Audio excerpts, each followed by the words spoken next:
नमस्ते एभ्रिवान, स्वागत छ तपाईहरुलाई मेरो यस युट्युब च्यानलमा।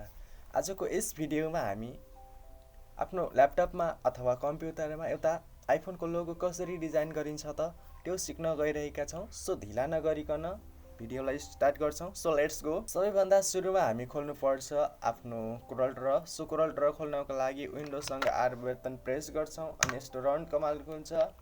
अनि यहाँ टाइप गर्नुपर्छ हामी CORDL कोरल DRW अनि इन्टर गर्ने।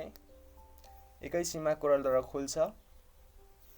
सो कोरल ड्र खुलिसकेपछि हामी जान्छौं यहाँ न्यूमा। सो न्यूमा जाने, न्यूमा गइसकेपछि अब यो बक्सलाई हटाउने। यो बक्सलाई हटाउनको लागि अल्ट VHP गर्नु पर्यो।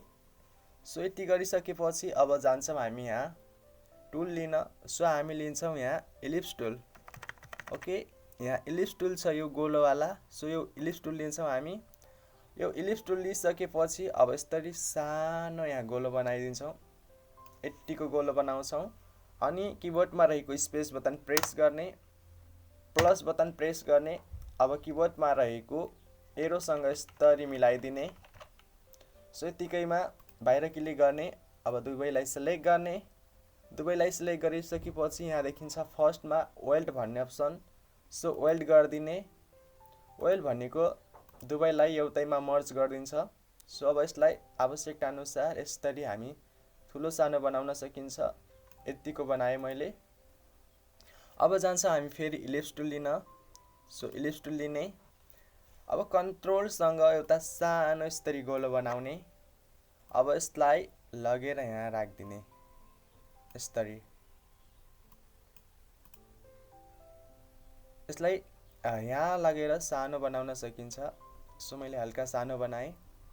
ओके, यतिकैमा अब म स्पेस बटन प्रेस गरे।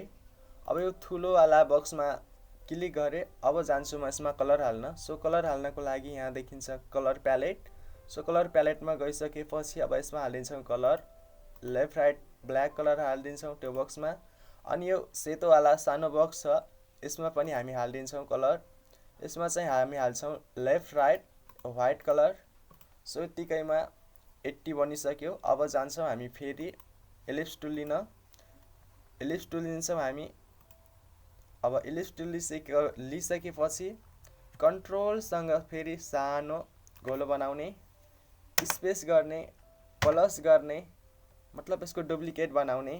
अब फेरि किबोर्डमा रहेको एरोसँग यसरी मिलाउने। यति मिलाइसकेपछि बाहिर क्लिक गर्ने, दुवैलाई सिलेक्ट गर्ने।